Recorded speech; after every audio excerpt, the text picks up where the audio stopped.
ఈ ఎండ గోప గుయ్యమంటుందండి. ఎలా అన్నా మనం కాకినాడ అయితే వెళ్ళాలండి. ఎందుకంటే మన ప్రింటర్ అయితే రిపేరింగ్కి ఇంకా ఇవ్వలేదండి. దానివల్ల వర్క్ అంతే పెండింగ్ అయిపోతుందండి. మనం అయితే వెళ్ళి సర్వీస్ సెంటర్కి ఇచ్చామండి. ఇవ్వగానే ఒక గంటలో రమ్మన్నాడండి.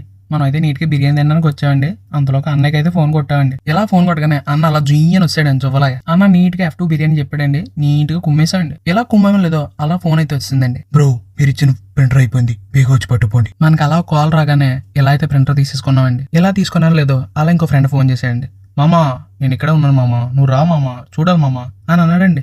అలా అనగానే వెళ్ళి చూసి వస్తాయండి. అది అవగానే మనం అయితే షాప్కి అయితే వెళ్ళిపోయామండి. షాప్కి వెళ్ళాక మీకు తెలియదు ఏముందండి, పెండింగ్ వర్క్స్ అన్ని కంప్లీట్ చేస్తామండి. చేయగానే మనకి ఇంకొక ఫోన్ అయితే వచ్చిందండి. మీరు ఒక ఆర్డర్ పెట్టారు, అది వచ్చేసింది, తీసుకుని వెళ్ళిపోండి అని అన్నారండి. సరే బ్రో అని చెప్పేసి వెళ్ళానండి, తీసేసుకున్నానండి. మనం ఇంక షాప్కి అయితే వచ్చామండి. దేవరా సినిమా రిలీజ్ కదండి, మనం అయితే నీట్గా టీ-షర్ట్ డిజైన్ అయితే చేస్తామండి. అది వచ్చేసి నెక్స్ట్ వీడియోలో చూపిస్తాండి. ప్రస్తుతానికి అయితే ఈ వీడియోకి లైక్ కొట్టండి, చెప్పడం మర్చిపోయండి. ఉంటాయండి.